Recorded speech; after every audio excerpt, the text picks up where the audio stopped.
Could we possibly throw the writers a bone here and say that the emotional event that they have put in this scene through the dramatization, through what the actors are actually doing, has survived the possible producer pass of make this sexy? Well, sure.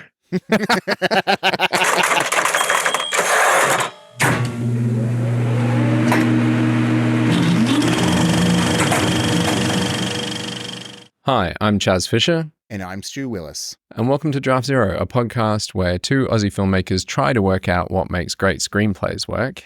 And in this episode, we are going to be talking about the emotional event. We are joined by Judith Weston, a teacher of directors, actors, and writers, and she has been teaching since 1985. Her students include Taika Waititi, Alejandro Gonzalez Inarritu, Ava DuVernay, Boots Riley, and Alma Harrell. Her books, Directing Actors and The Film Director's Intuition, are absolute classics. They are books that I read very early on in my career and I still reread. And not only have they influenced my career, I would say they've influenced just the way I live my life. So welcome to the show, Judith. We are so very excited to have you here.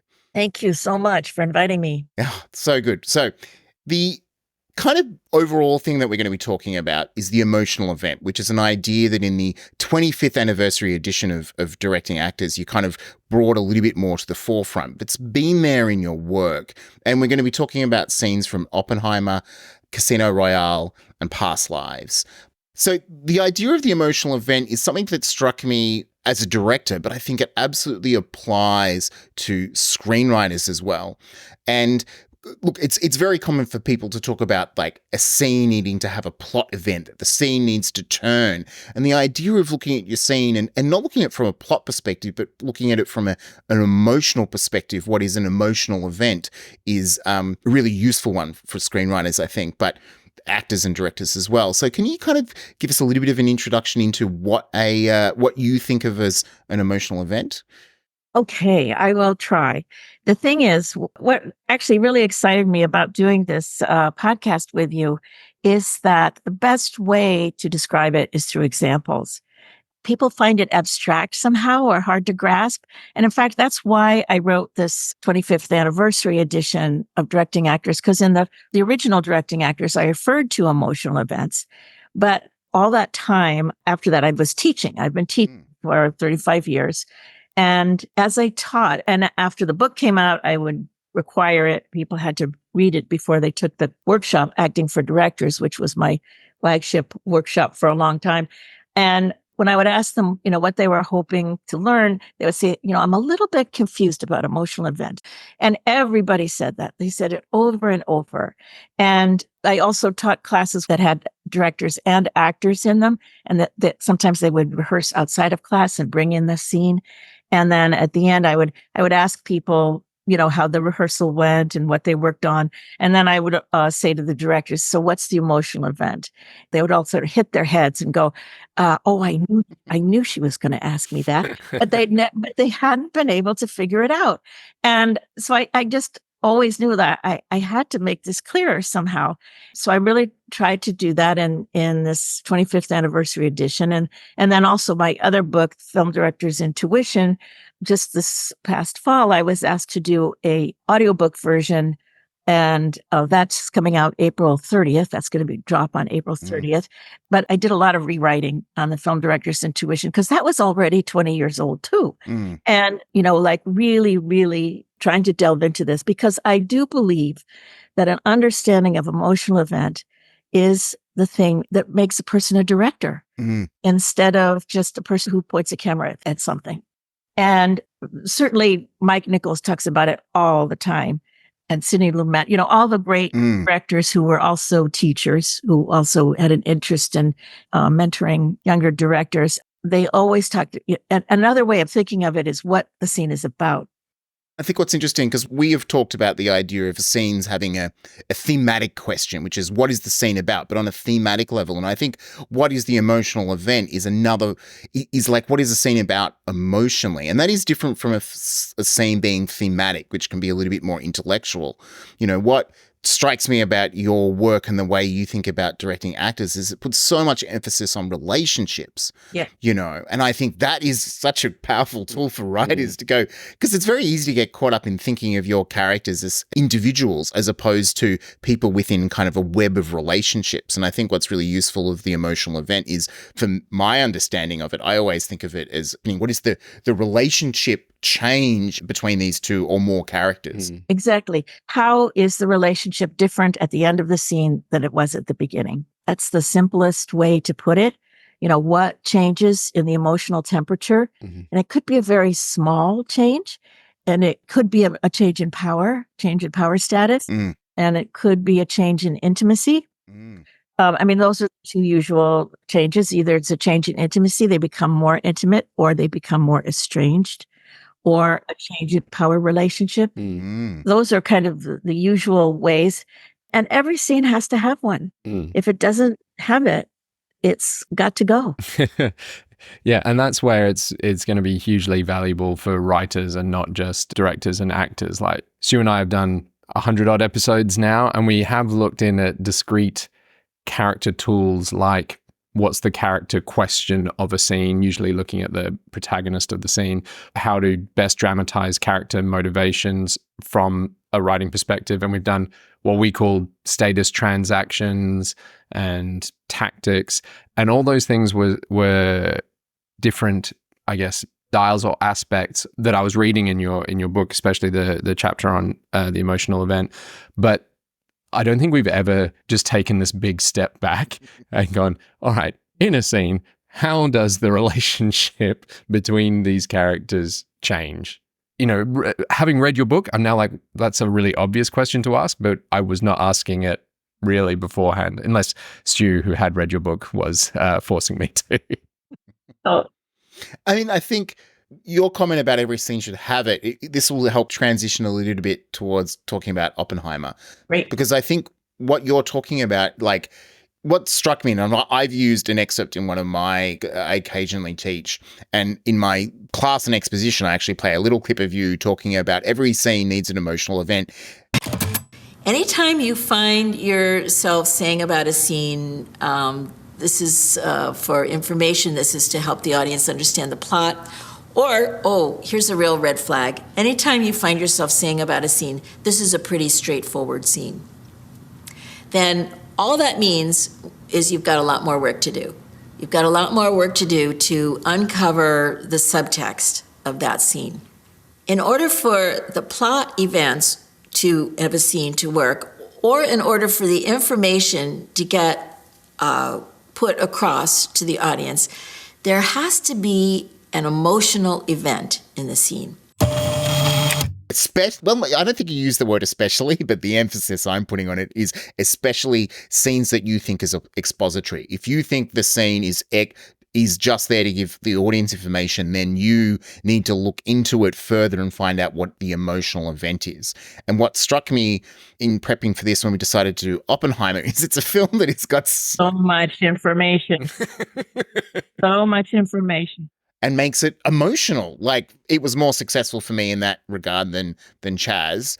He still liked it. I just really liked it. And part of it was like, it takes so much information and makes it emotional. And I think that's why it somehow resonated with a lot of people, because of the emotional quality, not because we're listening to a lecture from Oppenheimer about physics, but the fact that somehow there's this emotional subtext to what he's saying about physics.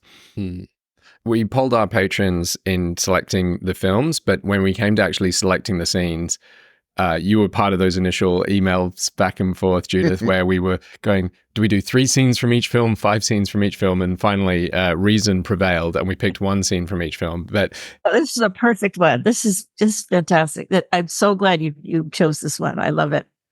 I had so much fun preparing for this. I really did. I read it over and over, and I watched the movie again. I should say I come to Oppenheimer with some baggage because I had watched, there was a TV series back 10 more years ago called Manhattan. So I came to that feeling like that was the real Los Alamos. And the first time I watched Oppenheimer on the big screen, I was a little bit distracted because when they got to Los Alamos, I was thinking, that's not the way it was. You're describing an experience that Chaz and I call "That's Not How Time Travel Works," because you're so used to the rules of another film that you can't help and bring that baggage. That's not what happened at Los Alamos. Yeah. So we're going to, at your request, we're going to be reading Yes. the parts of the script. Let me put it my word. Yeah. I asked them if they would mind reading the script aloud. And then I asked them not to prepare. I asked them to decide among themselves who's going to read which, but not to read it in a monotone, not to read it, with deliberately uninflected, but to read it like they're two men talking, not like it's a colonel and a physicist talking, but a little bit slower than usual conversation. And I just find that very useful to go a little bit slower at first because you can let the words hit you a little bit. Yeah, I mean, I'm just going to discuss this a little bit before we dive into it. Yes, okay. Because Chaz and I had a script reading for one of our projects on Monday. One of my friends is doing their master's. And I was like, a bunch of film students might be excited to do a feature read through. And we sent them the script and with some notes, but said, look, we don't expect you to prepare. It's really just there if you're feeling anxious and want to prepare, but we'd prefer you didn't, because we just basically wanted them to be in the experience in real time as the characters, because it's really about us sitting back and listening to it and going, oh, that lands, that doesn't land. And if they're prepared, they might be overselling something or underselling something or playing a moment as informed by a moment in the future, if that makes sense. So it's not emotionally true to the moment. But I was curious about your reasons for doing it because we found it very valuable. And it was interesting that basically at the same time you had said something similar about us. So what is the kind of the thinking, is it just to let the words hit you? What are some of those usefulness if people are doing their own reading? Well, when I'm doing it in a class, I say, just let the words live in the air. That's the only way that I think of it, because I don't want to intellectualize it. And I'll be honest, it's to get away from thinking about result, to think about whether you're doing a good job of performing. Yeah, great. Amazing. Thank you. And also, and it's for the audience here so they can hear it.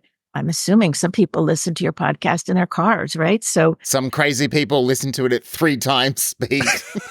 Oh, okay. We had one listener going, I finished listening to the episode, and we're like, it came out half an hour ago. And he's like, yeah, I listened to it at 3 times speed. All right. Well, then they will defeat me. They will defeat me with my little plan here. But yeah, they won't have the script in front of them. So in order for me to talk about it and to hear it out loud. All right. So, and just before we go to the reading, you've also asked us for Oppenheimer and for Past Lives to not read the big print or stage directions, as you call them, or action lines. We're just going to be focusing on the dialogue in terms of the read. You guys call it, is that what you call big print? We call it narrative or since I'm from theater, I call it stage direction. But yeah, there's a story that once upon a time in our early television industry, it was literally the action lines were in all caps or something like that, or in a different font. And so it was the big print. It was literally a bigger print. But it's only in Australia. And it's just stuck. No, I mean, well, that's how it happens. That's how a lot of film jargon. Like, calling wooden pegs C-47s. It's made its way to Australia, but the first time I heard it was working with American crews. So if I see a stage direction that I think needs to be read, I will read it. Oh, great. But most of them don't. All right. Oppenheimer? We're in a race against the Nazis. And I know what it means if the Nazis have a bomb. We have a 12-month head start. 18. How could you possibly know that? We've got one hope. All America's industrial might and scientific innovation connected here. A secret laboratory. Keep everyone there until it's done.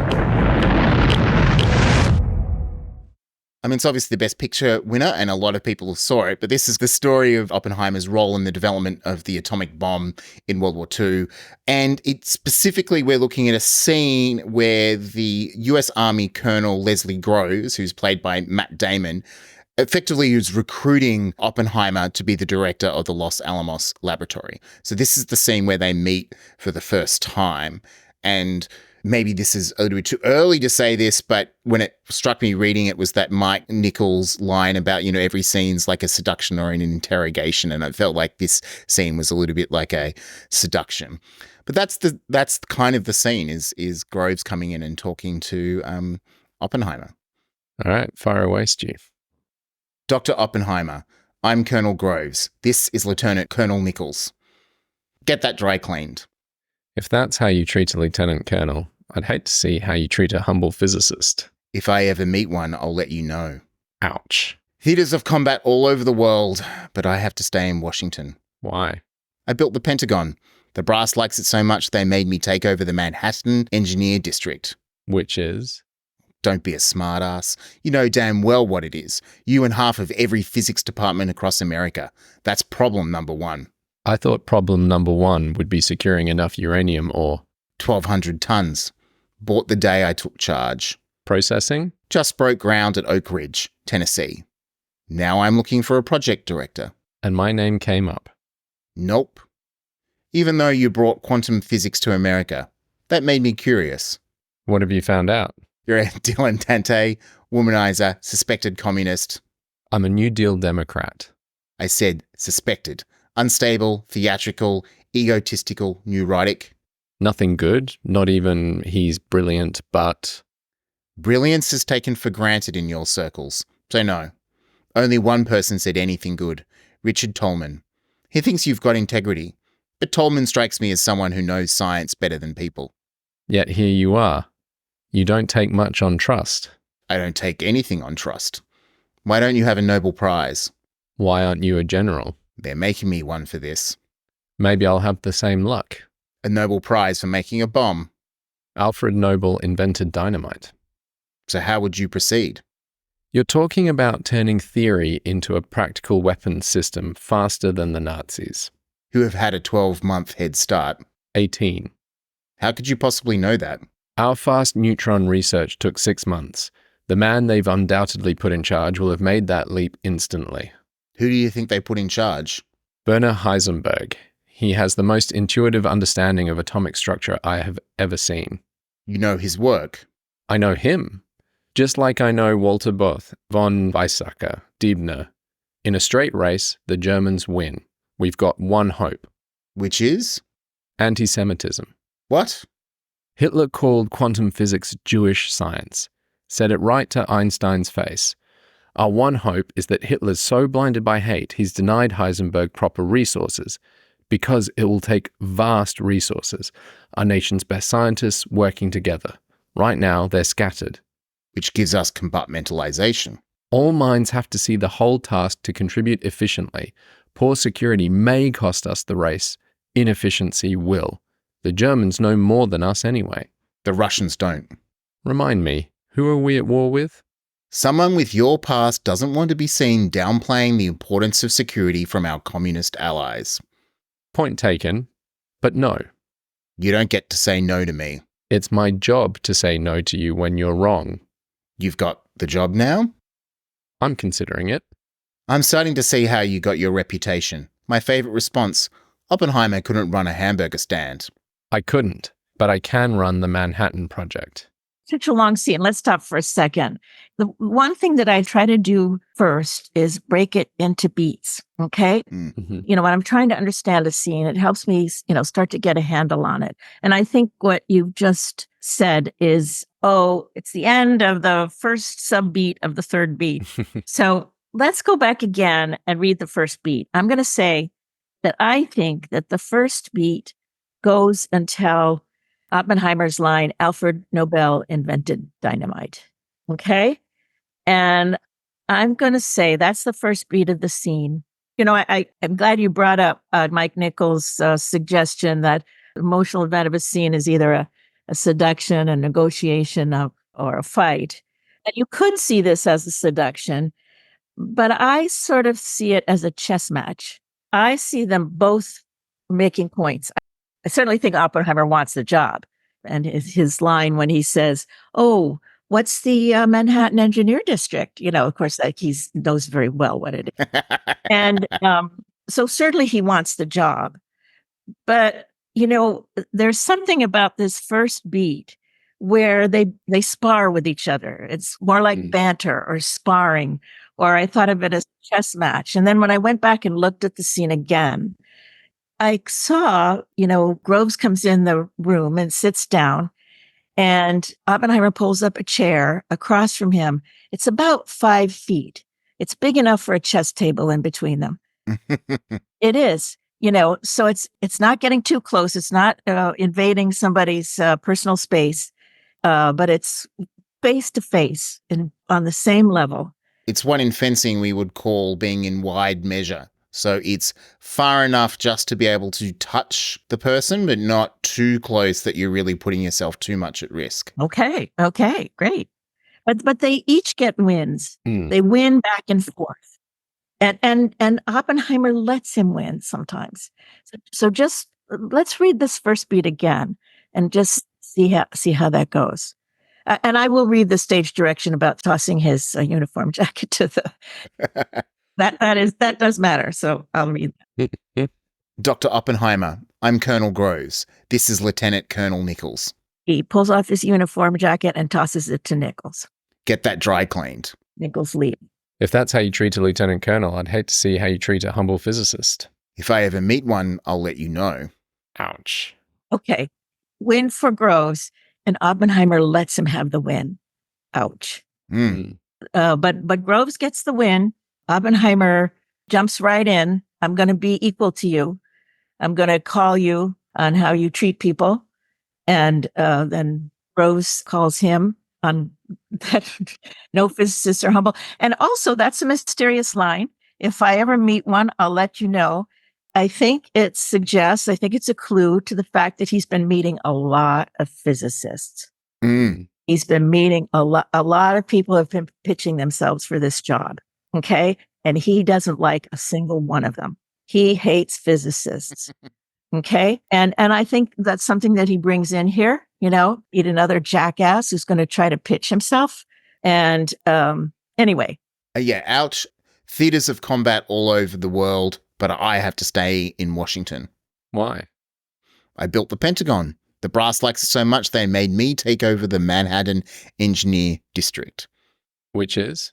Oh, don't be a smartass. You know damn well what it is. You and half of every physics department across America. That's problem number 1. Yeah, just another thing. Problem number one is I have to spend time with all these jackasses. Yeah. Okay. It'd be so much easier to run the Manhattan Project without physicists. Well, it'd be so much easier for him to be in combat. Yes. Yeah. Theaters of combat all over the world. Yeah. That's what he's saying. Theaters of combat all over the world. I'd much rather be in the Philippines. I'd much rather be in Guam. I'd much rather be in Europe. Yeah. Preferably Europe. Okay. So that's where he wants to be. He doesn't want to be doing any this Washington stuff at all. And he definitely doesn't want to be meeting with jackasses, all trying to tell him how smart they are. Which is Oppenheimer's almost telling him how smart he is with the, I thought problem number 1 would be securing enough uranium ore.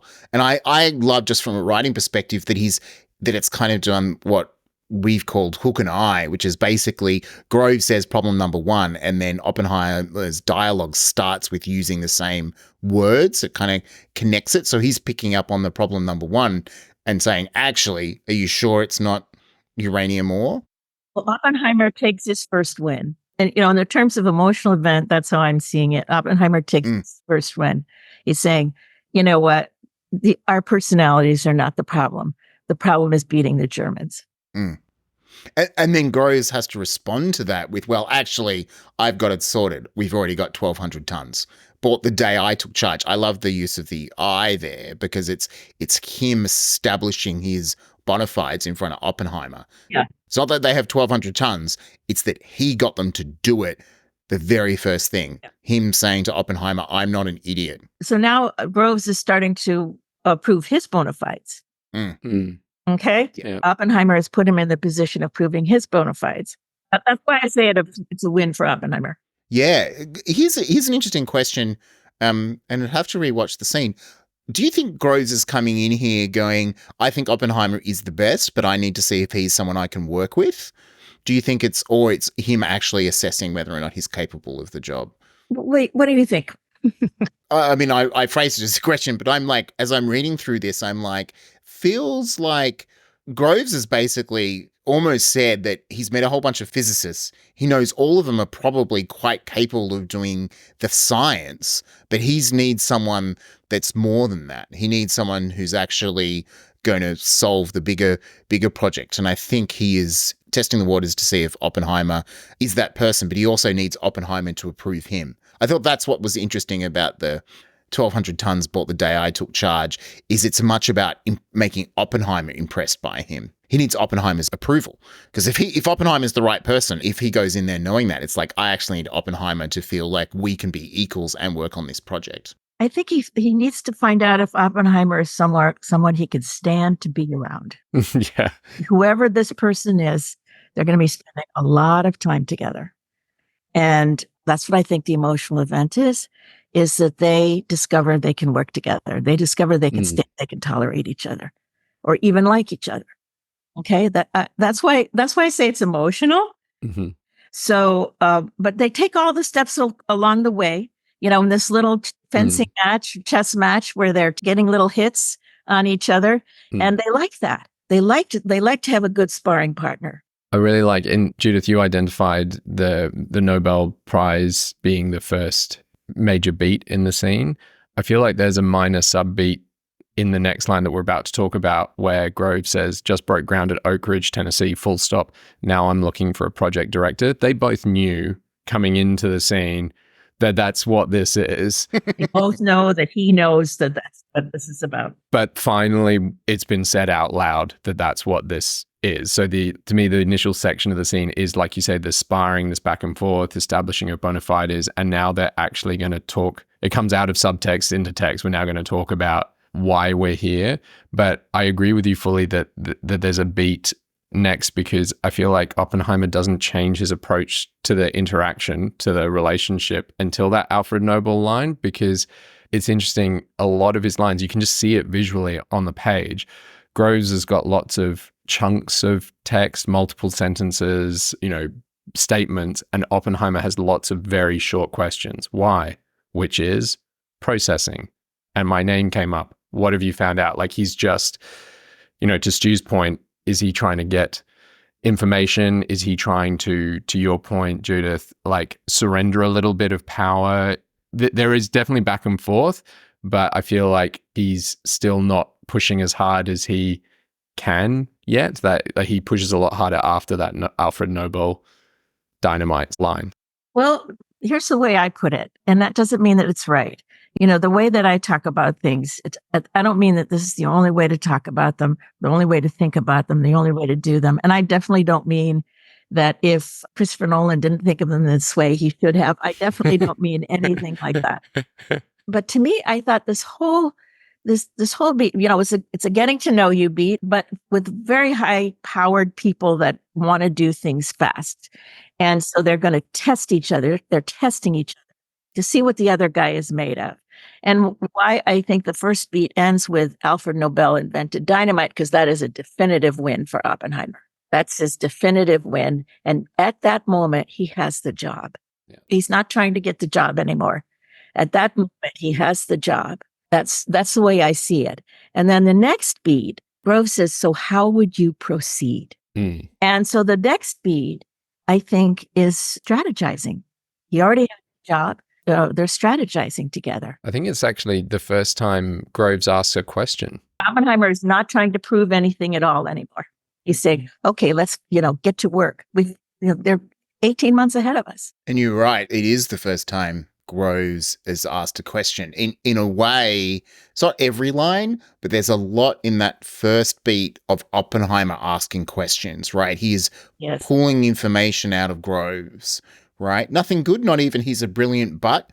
I mean, there's sometimes he's choosing to make statements, and my name came up I love that that is a statement and not a question. Oppenheimer's like, well, of course my name came up. And so And then Groves says, no. Nope. Is like a nice little bit of win for Groves. But it is largely Oppenheimer pulling information from Groves. And as you say, part of that shift is after that definitive win from Oppenheimer, Alfred Nobel invented dynamite is, so how would you proceed?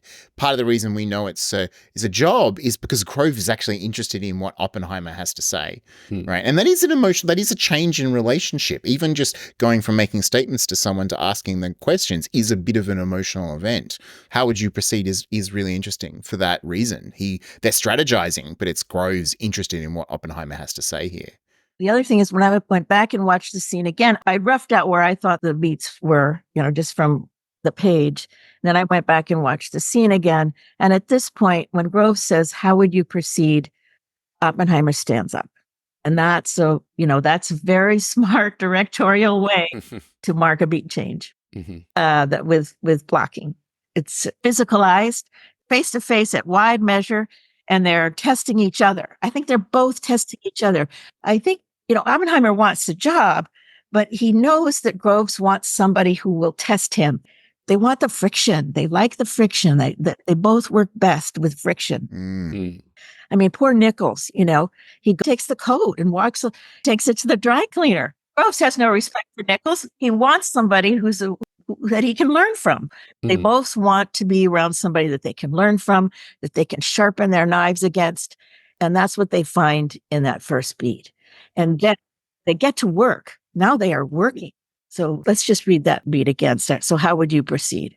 And just remember, in the movie, now Oppenheimer is standing up. And he's not exactly pacing, but he's got a sense of activity and movement to his body. So how would you proceed? You're talking about turning theory into a practical weapon system faster than the Nazis. Who have a 12-month head start. 18. How could you possibly know that? Our fast neutron research took 6 months. The man they've undoubtedly put in charge will have made that leap instantly. Who do you think they put in charge? Werner Heisenberg. He has the most intuitive understanding of atomic structure I've ever seen. You know his work? I know him, just like I know Walter Both, von Weizsäcker, Diebner. In a straight race, the Germans win. We've got one hope. Which is? Anti-Semitism. What? Hitler called quantum physics Jewish science, said it right to Einstein's face. Our one hope is that Hitler's so blinded by hate, he's denied Heisenberg proper resources. Because it will take vast resources. Okay, right now, I think it switches to the third beat. That can happen mid-speech, by the way. Oh, really? Yeah.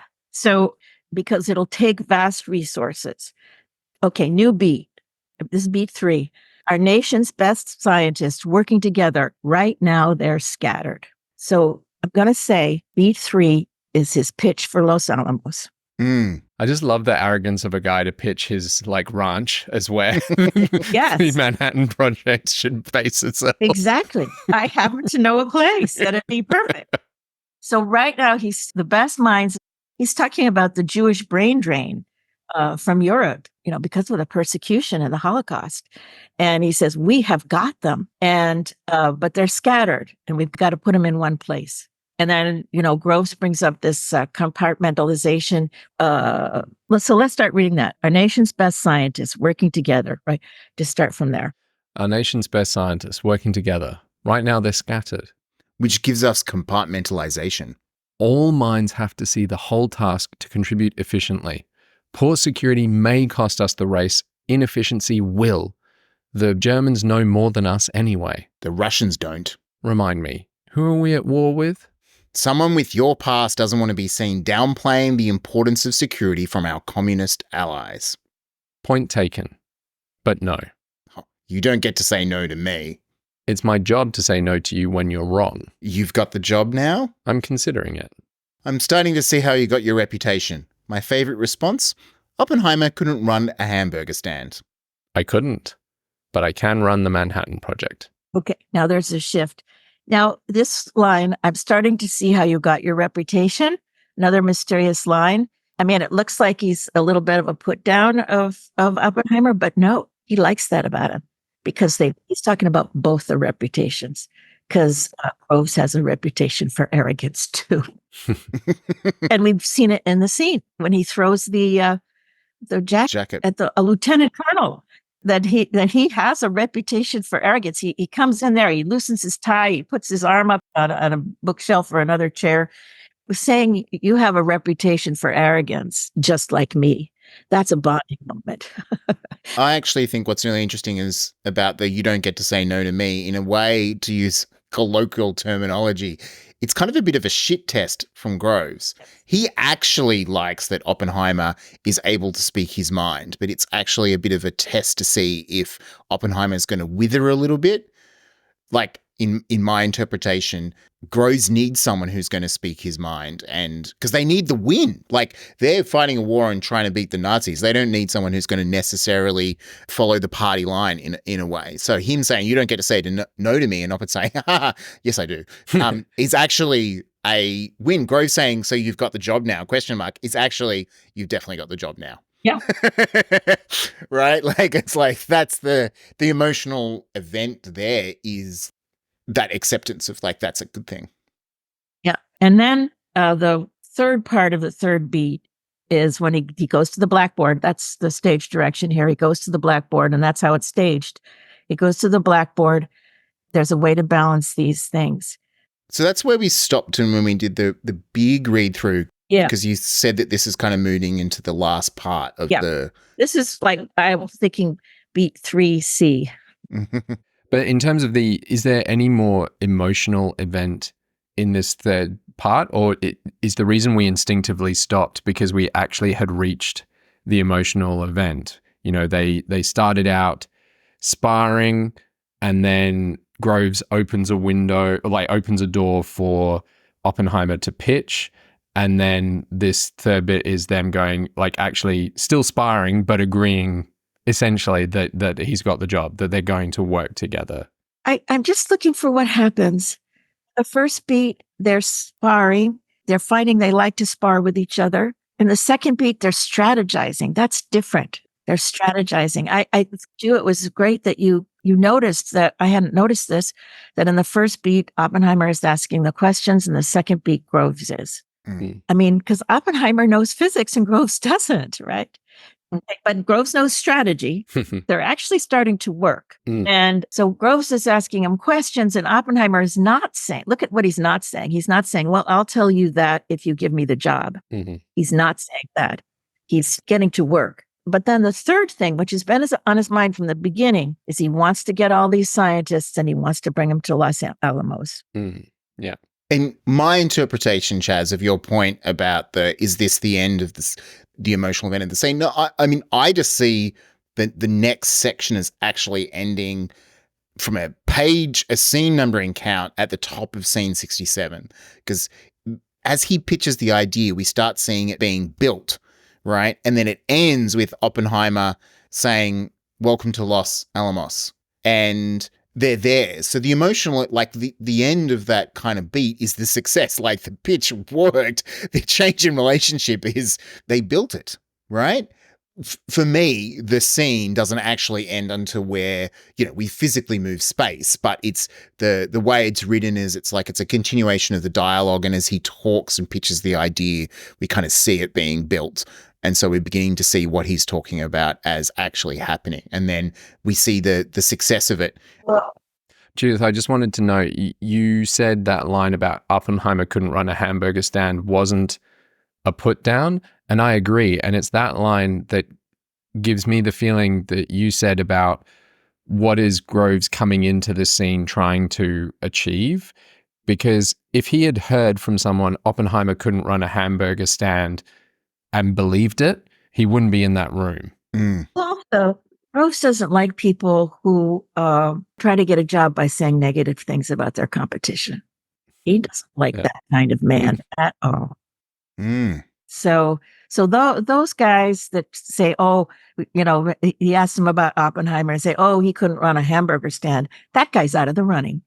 All it's telling him is that obviously Oppenheimer, if everyone is putting down Oppenheimer, then he is obviously the best one. It's like... Yeah, that's it. If everyone is saying he's neurotic, he's a womanizer, he's a jerk, then that means he's the guy that they all have to beat. So that's the guy I really have to see. I'd just like to note that in this scene, we're talking all about the relationship between the characters and how riveting it is and how much it's actually moving. Like the scene is only 3 pages long, but it moves, back and forth so quickly, and there's real shifts. But the amount of backstory and exposition that they've worked in there is huge. Yep. We've worked out that they've told us that Groves built the Pentagon. They've told us that the biggest problem engineering-wise is how much uranium ore they need to get. The issues around compartmentalization, security, that they're concerned as much about Russia. We've got the scientific, even though they don't really go into the science because none of us would understand it. Let's read this last bit, which is really lots of exposition too. And I actually do, I'm going to bore you, Chaz, but I do actually want to read to the bottom of page 50. Yeah, sure. Because it does a really interesting, because I think part of it, that the emotional event stuff that you're talking about and keeping us interested, is the change in the rhythms of the dialogue that reflect the kind of the changing in the relationships between these two men. Please believe me, I'm not bored. I was just interested why we instinctively stopped at that point. I think it's a big bit. I think at this point, Oppenheimer probably has won, but there is a difference between just winning the point and getting the job and actually seeing what we're about to see. All right. Now he's at the blackboard. And again, I watched the scene again a few times. And then in Groves moves, he comes closer to the blackboard. He takes a chair, turns it around, and sits in front of the blackboard like a student. I mean, this is brilliantly blocked and brilliantly written scene. Anyway, so let's read the rest. Right. There's a way to balance these things, starts there. There's a way to balance these things. Leave the rad lab here at Berkeley under Lawrence, Met lab in Chicago under Sillard, large-scale refining, where did you say, Tennessee? All America's industrial might and scientific innovation connected by rail, focused on one goal, one point in space and time, coming together here. Now, here's what I have to tell you. I think this conversation all took place in that room. Nolan made a very smart, I think, cinematic choice to show us what they're talking about. But in fact, this is all taking place in that room. A secret laboratory in the middle of nowhere, self-sufficient, secure, equipment, housing, the works. We keep everyone there till it's done. It'll need a school, stores, a church. Why? If we don't let scientists bring their families, we'll never get the best. You want security? Build a town and build it fast. Where? Welcome to Los Alamos. There's a boys' school we'll have to commandeer, and the local Indians come up here for burial rites. Other than that, nothing for 40 miles in any direction. And southeast, hundreds of miles of desert. Enough to find the perfect spot. For? Success. It's funny that he says success. It's for, testing bombs. Blowing up. And I didn't think we would be getting into this section, so I didn't put the next page in our writing, but the next page is the button on the scene, which is Groves saying to Nichols, build this man a town. Oh. Success also works as a button in its own interesting way. It's like... Well, they're not going to use the word bomb. Yeah. They're using euphemisms for the word bomb all the time. They call it the gadget. They don't call it. Yeah. Anyway, that's a lot of exposition, right? But what makes it work is that the scene is not about the information. It's about the relationship. It's about two men discovering that they love working with each other. And actually, this relationship takes us all the way through Act 2 of the whole movie. This relationship is the centering string that takes us through all of Act 2, which is a lot of exposition. But the reason that it works is because it's about one central relationship, which is Oppenheimer and Groves. I'll just throw in my theories about the Act 1 and Act 3. That Act 3 is the relationship of Oppenheimer and Strauss. And then I have this kind of crazy theory. We should move on to the next thing. But I have this kind of crazy theory about Act 1, which is it's kind of competing strands, two competing groups. They're the great men of science who he idolizes and also sometimes resents or fears. There's a group of them and he meets them all. So that's one group. And then women. And his compulsion, his inability to collect women, not just in his belt, and to pick the most difficult ones he can, brainy, disturbed, unloving women, one after another. And both of those sort of as a group, women as a group, great men of science as a group, those are the relationships of the first act. And here's where I get all Freudian, back to mother and his father. Yeah. Even though we never meet them and they're never spoken of, they are implied. Yeah. I was going to say, you get a sense that they're somewhere in there. Well, he was sent away to school. So, it's the absence of them that, drives that first act. Just a few quick stray observations for me. The connecting on that, I think that's actually, as much as we were looking at the emotional event as on a scene level, right? The idea of looking at an act or looking at a sequence and going, what is the core relationship here? How does that change? I actually think is a really useful tool for screenwriters. It's an important delivery system for plot. Yeah, but it will help connect it. Emotion and as we've talked about with stakes, Chaz and I, we did an episode on stakes, and we started realizing that stakes are about what people value, and what people value is their relationship to things. So it's going to be connected to your stakes as well. Yeah. All right. Speaking of relationships that not only drive a whole act, but as Chaz was pitching before, I'm stealing your thunder here, Chaz. Oh, it's about time. I keep stealing your observations that you make off mic, so go for it, Stu. Well, you're just saying that the relationship in Casino Royale between Bond and Vesper absolutely drives the Daniel Craig Bond films for most of them, if not the whole series. What happens in this first film, and they realize the strength of that relationship was enough to kind of keep a character that was largely a unemotional, for lack of a better word, character in previous films, had no attachments and were able to realize the power of using it to drive a whole film. Your file shows no kills, Bond. But to become a 00, it takes 2. How did he die? Your contact? Not well. You needn't worry. The second is... Yes. Considerably. The man was Le Chiffre, private banker to the world's terrorists, which would explain how he could set up a high-stakes poker game at Casino Royale in Montenegro. If he loses this game, he'll have nowhere to run. You're the best player in the service.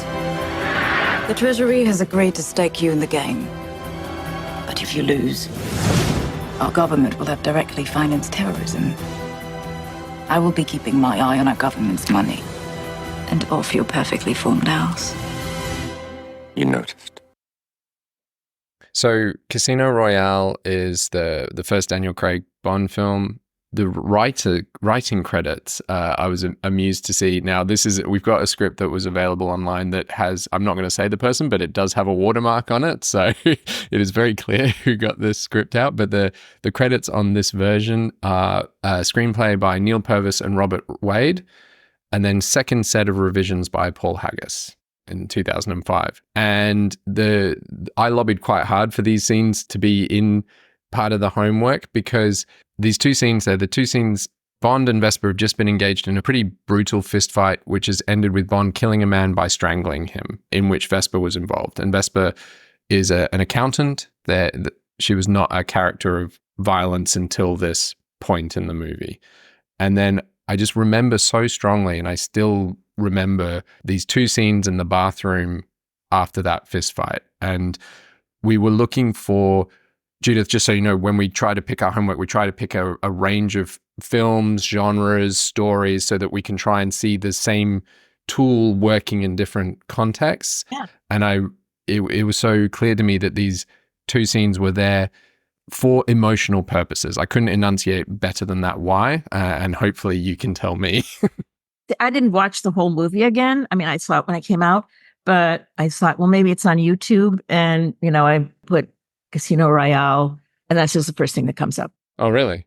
Yeah. Oh, wow. Yeah. So it's a real emotional center to the movie. Anyway, I I'm going to read some of the stage directions. And, you've just mentioned the writers, and I don't mean to rag on them, but I don't care for them very much. And I don't think that the actors followed them. Okay. And that's the point that I want to make with this one. I love a bit of controversy. But I got to say, I loved the character Vesper. I loved how she was written. Their first scene when they meet, I thought, oh gosh, finally a Bond girl who's really smart, who really is his match. So I think they did a great job writing Vesper for the most part. But well, I'll say it right away. This is an example of a scene that's written from the male gaze. Definitely. But not performed that way. So I don't know, whether it was the director or the actors, but those actors were so strong and they were so connected to each other that I suspect that they got together and figured some things out together. It's because some of the lines are left out. Anyway, Bond lets himself in, undoing his tie to reveal a creased shirt. Shadow bus, he sees Vesper's gown on the floor, empty wine bottle on the table, hears her shower running. Tired and jaded, he doesn't think too much of it, pulls off his shirt. Yes, he has been sweating. He glances back at Vesper's suite, listens to the shower running, senses something's wrong. Vesper's bathroom, he enters, can't see her now, is becoming concerned. He sees a leg protruding from the shower. He turns the corner and finds her sitting in bra and panties. That's the male gaze. I'm sorry. She's wearing a dress in the movie. She's sitting there in a cocktail dress and it's much stronger. Yeah. It's a stronger indication that she's in shock. Yeah. Clutching one knee to her chest, oblivious to the pelting water, James drops to the floor of the shower, throws his arm around her, and pulls her to him, letting the water run over both of them. Bond, shh, Vesper, you're all wet. Shh, that was all cut. Vesper, I couldn't get the blood off. It's still under my nails. That line was changed to, there's blood on my hands. I can't get it off. Bond looks at his fingers, not a trace of blood. He puts each finger in his mouth in turn, not sexually, but as if to clean them. And of course, the non-sexual aspect of it is incredibly sexy. Okay, that's what I'm talking about, the male gaze. When done, Bond says, better. Vesper says, thanks. In the movie, she doesn't say thanks. She just gets closer to him. Bond, you cold? And then he turns the hot water on. And then she appreciates the unusual and charming choice that he fails to acknowledge anything odd about her behavior. She rests her head on his shoulder to sit there in the warm rain, not saying a word. Anyway, so the actors played it not about sex, but about love. The emotional event is that these two are falling more deeply in love. So that's what I would call the emotional event.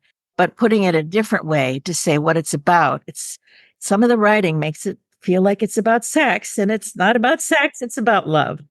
Yeah, I mean, even she appreciates the unusual and charming choice. It's like, this character is charming. He is. But I think that is interesting, the love thing, because for me, the emotional event is about shared vulnerability. She is feeling vulnerable and he's being vulnerable with her. And I think shared vulnerability is a key part of being in love, I guess. Yeah. I think also, I agree with you, it's about love, but to me, like the how does the character relationship change? They obviously do grow closer as a result of the scene, and that's kind of the importance of the scene existing. And to Stu's point, it's definitely about shared vulnerability, but it's the first time Bond has shown like a non-romantic form of love. Like an asexual form of love, a love that is about caring and nurturing. And that's why the big print probably feels such a smack, like such a contrast to the final film, is in the film you're saying it's asexual love, it's tenderness, where in this they can't keep on pointing out, oh, it's non-sexual, but that's actually what makes it really sexy. That makes it sexier than ever. Oh, well. And it's funny, I have to mention, when I saw him put his fingers in his mouth, I hadn't heard a line about there's blood on my hands because the audio wasn't good. But the gesture reminded me of when I was a child, and I grew up in a cold environment in New England, back east in the U.S. And, in the winter, little kids' hands would get cold. Sometimes my mother would, if my hands were cold, she would take them and put them under her arms. to warm them. And that's what it made me think of, that he was warming her. There is a, protective, I'm going to take care of you, even if you feel like a child. And there is something like that. But rather than saying it's not sexual, find out what it is. Yeah, imagine if it said not sexually, but in a nurturing way. As soon as you're saying it's non-sexual, you're drawing people's attention to the ways in which is possibly why they've done it. Yeah. I've had producers' notes about making stuff. Oh, this moment could be sexier. Can you make this moment sexier? And you're like, ugh. But I think to your point, and in your books, you've talked about the magic of the as if and how that's useful for direction. We've read a lot, obviously over 100 episodes, we've read a lot of different people's scripts, and we've looked at so-called unfilmables. And sometimes lines like he, warms a hand like he's a parent comforting a child is actually really effective in a screenplay as well, because you're engaging the imagination of the actor rather than just simply describing what you see. You're giving them something to play with. And I think that can be a really powerful tool. Again, I mean, this is me just plugging your book, but it's like, that's one of the reasons I think the book is really useful for actors, because you sit there and go, in a way, the script is the first director of the actors. Sometimes actors will read a screenplay before they even have a chance to talk to the director. So the words the writer is using are going to inform how an actor is potentially going to approach the role. And so using some of these things that you've talked about as words on the page can be really quite powerful. I do note that the line, she appreciates the unusual and charming choice in that he fails to acknowledge anything odd about her behavior. If they just took the charming bit out. Just take that line out, but just take the whole sentence out. I was going to say, like, to Stu's point, like, you don't need it. You could just have her leaning on his shoulder, and that says everything about the emotional event. They have come closer. But I do think what it is that Bond has actually offered her that allows her to be closer to him is his complete absence of judgment of she's wearing a dress in the shower. Well, but let's see. He got her into this. She didn't sign up to be an assassin. He signed up to be an assassin. She didn't. He got her into this. Okay? That's the basic fact. And he's obligated to take care of her. Mm. She's getting the emotional fallout, and he has to take some of that on for her. I mean, I certainly read that into the symbolism of him taking her fingers into his mouth is to me him kind of being, for lack of a better word, like a bit of a sin eater. I mean, except it's his sins, but it's like, this isn't the blood on your hands. This is blood that I put there. That is something that I read into it. There you go. Okay, the sin eater. Yeah. Oh, wow.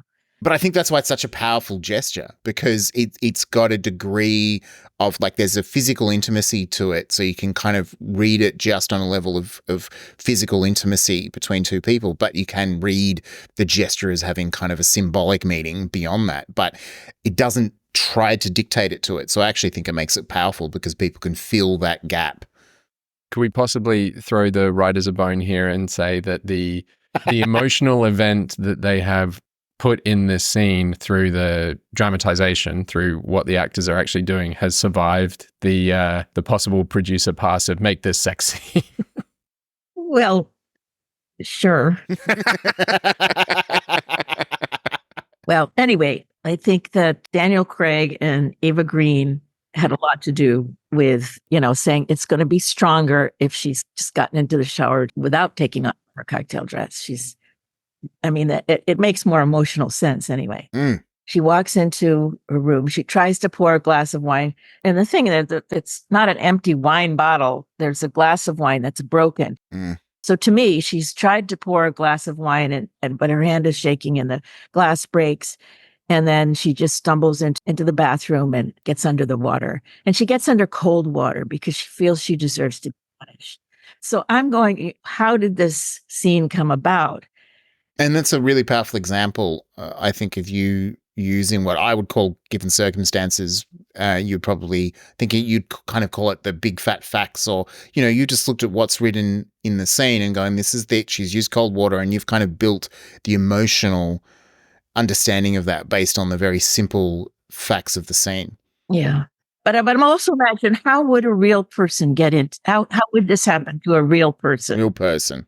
Yeah. I'm allowing my imagination to imagine a real person.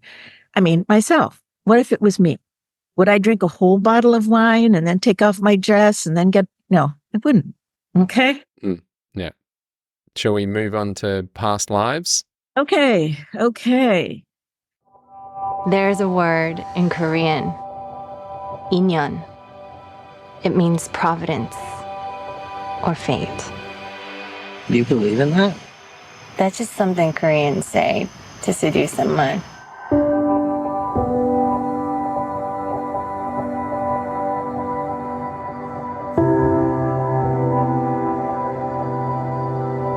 What a good story this is.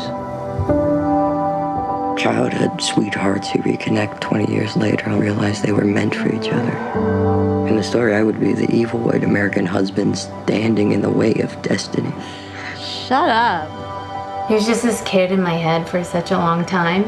I think I just missed him. Did he miss you? All right. This is very clearly in 3 sections, right? The first section, the 3 of them are talking. The second section, Nora and Hae-sung are talking together in Korean with Arthur still sitting there. The third section, Nora has gone to the bathroom and Hae-sung and Arthur speak to each other. So we'll stop after each. I mostly want to talk about some amazing interviews that I read with Celine Song that I think are very useful. But shall we read it anyway? Would that be fun? Yeah, I'll just for the sake of the record give a little bit of introduction for those who haven't seen it, though you should. It's a fantastically, beautifully directed, beautifully written film. Yeah. It's written and directed by Celine Song, and it follows, on one level, it follows 2 childhood friends over the course of 24 years. But really, it's about Nora. She emigrates to America when she's 12, and she kind of leaves a boy behind in Korea. And then we follow her as an adult, and she ends up marrying an American called Arthur. And then Hae-sung, her kind of, I'm going to use the word crush, but there's, he's important to her. And I think it is more than a crush, but he comes to visit her in America. And that's kind of the setup. And this particular scene is the 3 of them going out to dinner as a group. Is that a fair enough summary, at least enough to kind of get us into the kind of context into this scene? I think so. They're actually at a bar, though. They're not at a table. I do think that matters. Yeah. But the bar is sort of curved. It's very interesting. The bar is sort of curved, and Nora's in the middle, and Arthur on one side, and Hae-sung on the other. I mean, talk about powerful blocking, even just that choice to put them in a bar where she sits in the middle with one on either side. Yeah. And they could have put it the choice to put them at a table where she and her husband are on one side and Hae-sung's on the other. No, they've deliberately put them in a line with her in the middle. Yeah. Now, I should say about this first one, I'm going to read Nora, and sometimes I'm repeating things because I'm translating. Would you like to read the stage directions or not? We are happy to skip stage directions for this read, but I think Stu and I both have some that we will call out afterwards. Okay, I just as soon skip them, but yeah, let's skip them for the read, because I think what's interesting is this is a good example. Is I think the dialogue is doing the work, and they've made sure that you don't miss it in the stage directions. Yeah, well, the stage directions, I think I've said this in all my books, the stage directions are for the agents and the producers and the financiers and the executives. They need them because they're reading, stacks of scripts every day. So they need the shortcuts to be spoon-fed some of the subtext. Mm-hmm. But the actors don't. The actors want to do the work. But sometimes the big, as you guys call it, the big print or we've converted you. Sometimes there are important clues there, sometimes there are emotional events. We often use the word scaffolding to describe the kind of big print that explains the emotional aspects of the. A writer isn't wrong to put it in, and a lot of times the people who are reading the script, they're evaluating you on it. They're evaluating how good a writer you are on how good your narration is. It doesn't make sense, but, they are doing that. So it's good to write, clever and interesting and smart and colorful narration instead of boring narration. Mm-hmm. All right. We'll start from there. Already a few drinks in? Yes. Okay. When I was 24 year, I Military service? Yes. Military service. Right. You know, Korean men have mandatory military service. Of course. Your dad talks about it. How was it? Did you like it? How was it? Did you like it? No. But military work, it's same. Same? Yes. Same? How? You have boss. There's overtime pay, stuff like that here, right? Yes. In Korea, you work overtime all the time, but there's no overtime pay. There's no overtime pay in Korea. Really? Yeah. You have to do all of your boss's work first, then you do your own work, and then you can go home. Late at night? Yeah. That's so hard. Yeah. It's very hard. Hard physically or mentally? Physically or mentally? Both. Definitely physical, hard, and Mentally? mentally, I strong. You're strong mentally. Yes. Right.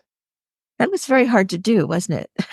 To read it, you know, when some of it's in Korean and some of it's translated. But Hae-sung does have a little bit of English, and sometimes he's speaking in English. But I actually think that what you just said, it's difficult to do, is kind of what the scene is about on some level. Right? Like, having to translate between these two people and be in the middle of them is kind of difficult and awkward. And I think that actually comes across in the read without us actually even pointing out when it says awkward silence in the big print. Well, you know, that's an interesting way, because a big part of understanding emotional event is understanding it as cause and effect. So you could say that the emotional event, as you just said, is that this is uncomfortable, and that the trying to talk, all three of them, is that they're reaching an impasse. And because they've reached an impasse in the three-way conversation, and that causes them to turn to a two-way conversation with Hae-sung and Nora. That can be a way to think of it. I am going to read the big print that happens just after the end of this beat. Because what is interesting, we're stopping here because we feel like it's a beat change. Yes. Well, it's definitely. Yeah, Celine. And she comes from theatre, so I think she's going to be very conscious of this stuff. She's written in big print for the beat change, and she's written awkward silence. Hae-sung and Arthur stare at each other for a moment. They cannot read each other's expressions. They are still mysteries to each other.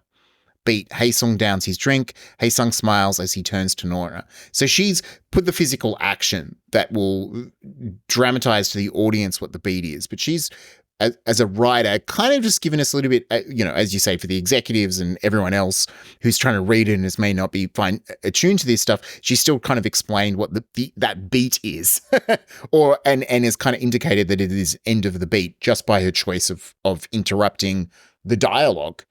You know, maybe it would be interesting for me to mention right here that this line in the big print, the line, "They are still mysteries to each other," she translated that into, I don't know if you've read any interviews with her, but she did a lot of interviews. And in one interview that I just was fascinated by, and I'll send this to you so you can put it on the podcast, but, you know, because she comes from theater, she did theater type exercises. And she did not allow the actors playing Arthur or Hae-sung to meet each other before the first scene where they meet on camera. Okay? Beautiful. Now, that's actually something you couldn't do in theater, because you have to have rehearsals in theater. You couldn't do that in theater. And she also instructed Greta Lee to tell each of her two male scene partners when she was rehearsing with the other one. You know, tell them, "Oh, I'm rehearsing with John next time," or "I'm rehearsing with Teo next time," and to tell each other what it was like filming with the other one before they met. And that was, you know, in Celine's song said that, you know, in order to have that, so that mystery would build up, the mystery of each, so they would be imagining each other before they ever met. So she puts that in that line of stage direction. Instead of telling that to the actors, she created a situation, an atmosphere, you know, where that could happen. But she throws that in again, you know, for the producers or or the executives. The skim readers. Right. She actually translated that line into a physical and emotional reality with these sort of theater style exercises that you wouldn't have thought, like most people would say, well, I'm an actor. You don't have to trick me. But everybody believed in her vision so deeply that they would do anything for her. And I think a lot of people can respond positively to that. I mean, I'm not Celine, but far from it. But on one of my own projects, which was a little bit of a sci-fi film about a man, it's like a body swap thing, but there's two of them. And one of the characters wants to get back to his family. And with all the stuff we were shooting with his family, where he's not present, I actually invited the actor to come and just be on set, right? And watch everyone else doing the stuff. And he took that invitation and he found it really useful because he's like, I'm watching these other people, it takes something that's an intellectual idea of I want to be back with my family and makes it something tangible as he sees everyone else having fun, but he's separate from it. So I do think these are things that, I like to, I'm using your terminology now, the language of permission. I will be like, is this something that you're interested in doing because I'm open to it? And then the actor can decide whether or not they feel it's useful. I don't want to force people to do stuff, but it's amazing when you phrase stuff as questions, you get people thinking about whether or not they find it useful. They might come back to you tomorrow and go, oh, actually, yeah, I think I will do that actually. Because, whereas if you say you should do this or you should do that can be accusational, I guess, for lack of a better word. Yeah. That's great. And I love the word tangible. That was helpful. I think that's the word I was searching for when I said physical, tangible. That with those exercises, she created an emotional situation that was tangible. All right. So let's anyway do this little section, second section. Hae Sung and Nora. Yeah, it's just them together now, talking together. And they're talking in Korean. Arthur is excluded. Gets at his phone and begins scrolling through it. That's it. Yeah. Yeah. Hae Sung smiles as he turns to Nora. It was good that you immigrated. Yeah, I agree. Korea is too small of a country for you. It's not enough to satisfy your greed. So, well, let's stop for a second. I mean, I think that's amazing, because it says they laugh. It's such a mysterious line. It's not enough to satisfy your greed. It's such an interesting choice of word. And it makes her laugh because she's doesn't have a kind of self-importance about anything. And she's sort of saying, yes, I am greedy. I was greedy. And Korea wouldn't have done it. Well, they have a running joke throughout the film as to whether she's going for a Pulitzer Prize or a Tony or... Oh, right. That's true. It is established that they have this... But it could say satisfy your ambition. Yeah, sure. Satisfy your potential. You could have said something else. Yeah. It creates an intimacy is what I'm saying. So the emotional event, the tiny emotional event there is not an accusation or a cruelty. It's an intimacy. Yeah. All right. Let's go on. So at this point, Arthur is excluded from the conversation while they speak in Korean. So he gets out his phone and begins scrolling through it, Facebook, Twitter, etc. Thank you for introducing me to your husband. Of course. It seems like he really loves you. Yeah. Are you happy? Of course. I didn't know that liking your husband would hurt this much. Yeah. Yeah. When we stopped talking, I really missed you. Did you miss me? Of course. But you met your husband then. You met your ex-girlfriend then too. Sorry. It's okay. I don't know. Seeing you again and being here makes me have a lot of weird thoughts. What kind of thoughts? I had found my first love after 12 years and I shouldn't have let her go. Thoughts like that. What if I'd come to New York 12 years ago? What if you could have come to Seoul? What if you had never left? If you hadn't left like that and we just grew up together, would I still have looked for you? Would we have dated, broken up, gotten married? Would we have had kids together? Thoughts like that. But the truth I learned here is you had to leave because you're you. And the reason I liked you is because you're you. And who you are is someone who leaves. The now young you remember doesn't exist here. I know. But that little girl did exist. She's not here in front of you, but it doesn't mean she's not real. 20 years ago, I left her behind with you. I know. And even though I was only 12, I loved her. You psycho. I think there was something in our past lives. Otherwise, we wouldn't be here together right now. Why would we be here together right now? But in this life, we don't have the inyon to be that kind of person to each other. Because now that we're finally in the same city for the first time in almost 20 years. We're sitting here with your husband. Yes. In this life, you and Arthur are that kind of inyan to each other. You two have the 8,000 layers of inyan. To Arthur, you're someone who stays. Arthur looks up. We're just talking about you. Who do you think we were to each other in our past lives? I don't know. Maybe an impossible affair between the Queen and the King's henchmen, something like that. Or maybe we were forced to live together in a political marriage and we were awful to each other. Cheat on each other a bunch. Say hurtful things to each other.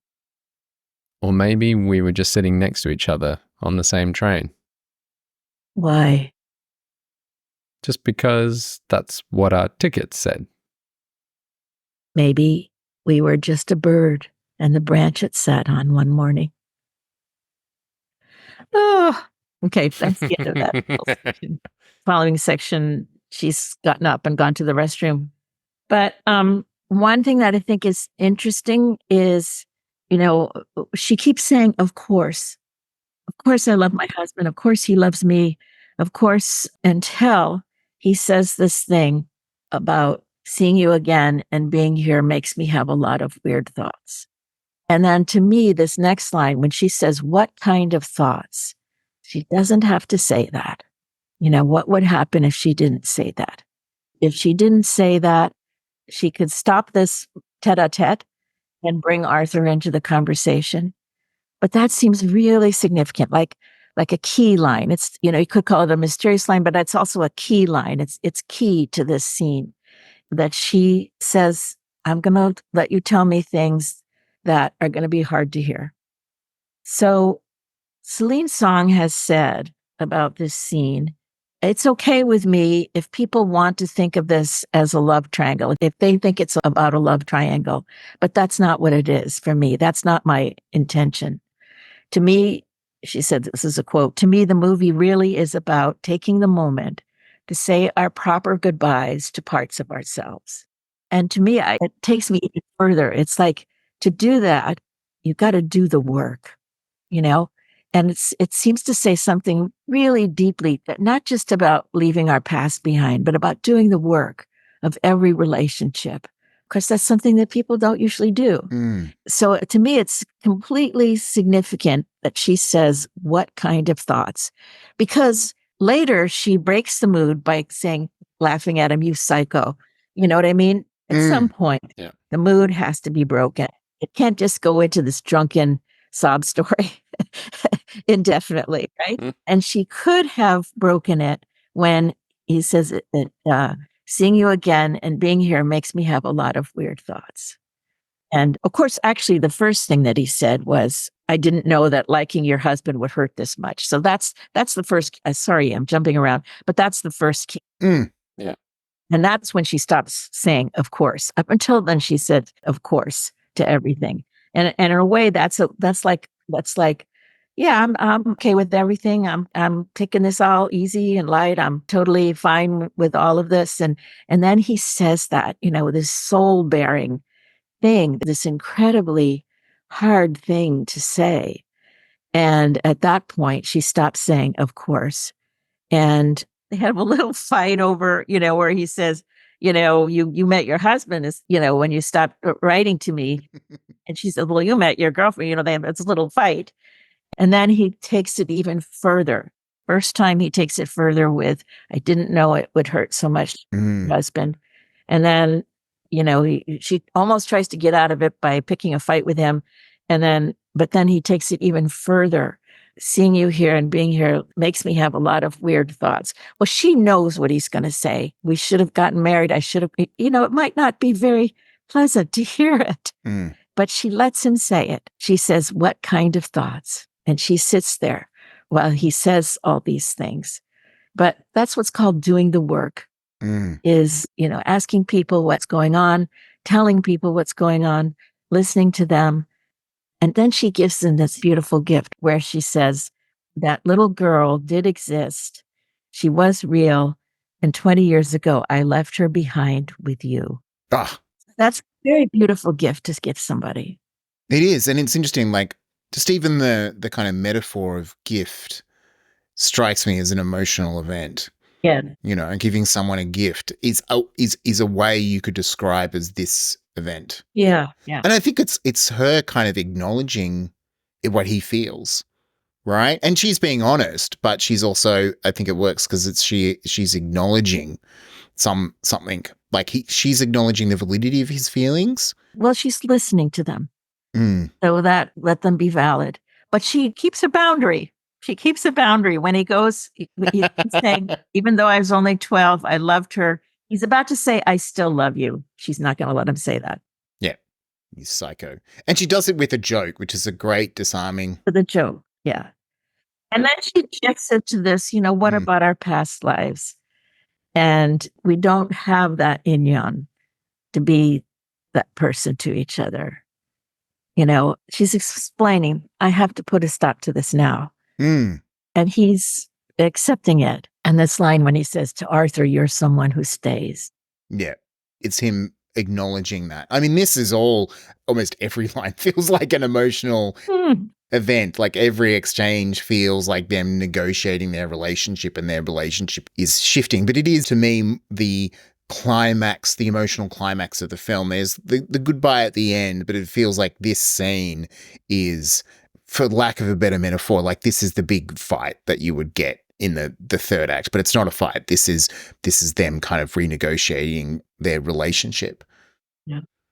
I think what is interesting is that she has chosen to use these moments of emotional scaffolding to make it easier for those people who aren't necessarily actors to understand the emotional events. So you get a line after, I didn't know that liking your husband would hurt this much.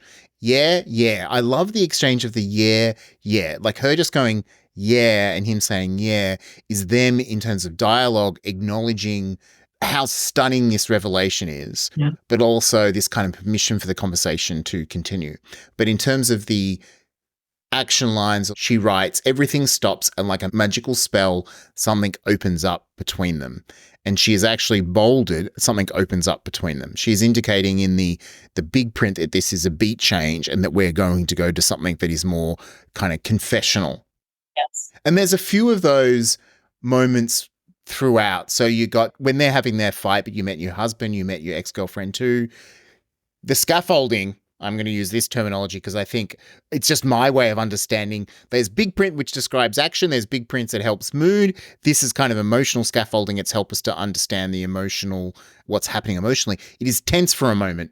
Are they really being jealous of each other sitting at the same table as Arthur? Again, I think it's absolutely correct for her to put that in to the script that gets sent around. But it is also something that the actors can, take very lightly. They can even cross it out with a single line if they have to look at it later, but not take it literally. Yeah, no, I think the reason, and part of the reason we've been using this term is that we did that little script read, the project we mentioned at the beginning, and we're going to be doing another read with actors, right? So we're going to have, there's a few people that we're inviting and we're like, there's a bunch of stuff in that script that we could take out because once you hear actors saying it, it's actually going to be interrupting the flow and the scene, and it's going to spoil the mood. So we actually might make a version of the script where we cross out some of these lines just for the purposes of a table read. I think that's an excellent idea. Yeah, I think that's an excellent idea.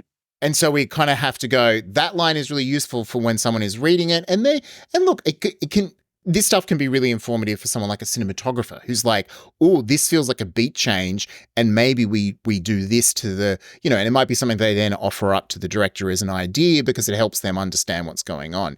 But when you're sitting down listening to actors read something, hopefully our dialogue is good and the emotional reality that we've constructed will help the actors do the work, and communicate those emotional events. It's just interesting to me that she's reinforcing what some of these emotional events are and the beat changes are. If you were doing a table read, that would be one of the lines that you do not read. Yeah. I mean, there's lots of them. Like Nora begins speaking from her heart as openly as she can. I mean, that is same thing. As I say, it's perfectly correct that it's in this that gets sent around to people. But when you're doing a table read, it just gets in the way. If you want to hear what things are like, a reading of the stage directions won't help you. It will help you to read the stage direction about Colonel Groves throws the jacket at Nichols. That will be helpful. Yeah, and some of these little moments where they take a drink or Arthur being on his phone, I think is useful because it's Arthur choosing. What I like about Arthur as a character in this film is he's emotionally intelligent. And I think him looking at his phone isn't him actively being disinterested. It's him knowing that they're having a moment and he will just keep himself occupied without expecting any obligations to be included. That's my interpretation of it. Well, we're talking about two different things though, right? We're talking about whether those useful for in the script that you send around to people or whether it's useful for the table read. So those are two different things. Yeah, absolutely. Okay. I'm just saying that that's like an interesting example of something that I think is really useful both for the table read and for the script because it indicates. You'd be surprised though, an actor's going to take out his own phone and just do it. They don't need hand holding that much. Yeah. All right. Yeah. Should we try and... Yeah. So anyway, and maybe Hai-san has been drinking too much and he's getting into a kind of a sob story kind of thing. And he's going to start telling her that he still loves her. And she's going to put a stop to that. You don't get me, but you get to know that I left my childhood with you. And then they're going to, riff around about, what were we, a bickering couple and a political couple, and ending with a bird sitting on a branch, which is just so gorgeous, just such a gorgeous image. And then she leaves to use the restroom. That's it. She cuts it off. That's it. And so now let's read this last little bit with Hai-san and Arthur.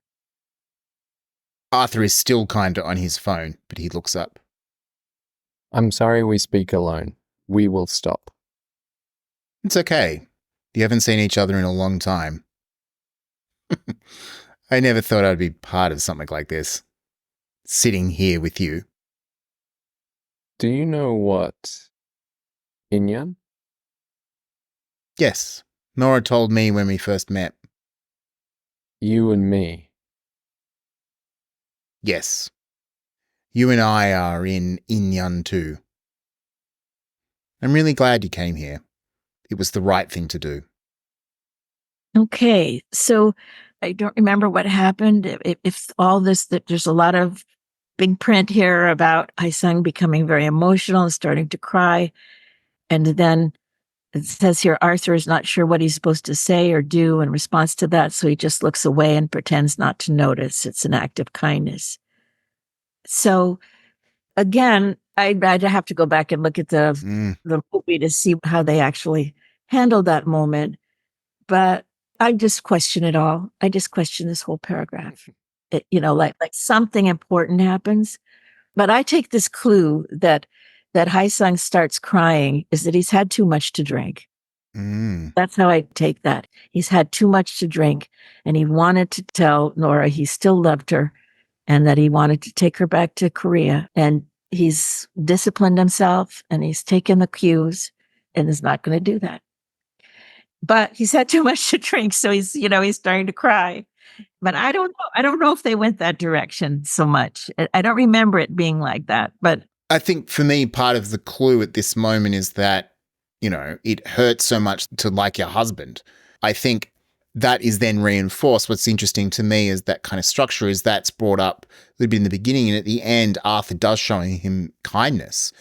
I'm glad you came here. It was the right thing to do. That's the kindness. As far as looking away when Hai-sun starts crying, I don't know if that's an act of kindness, maybe, but the act of kindness is what you just said. I'm glad you came here. So that's part of the emotional event of the scene, is an act of kindness and an end to their relationship. I think just leaving this moment here, I think what is the power of an emotional event is that when you see it on screen, the emotional power doesn't need all those words. I mean, you could say that both Nora and Arthur protect Hai-sun from making the big mistake of crossing the line and saying, I still love you and I want you to come back to Korea with me.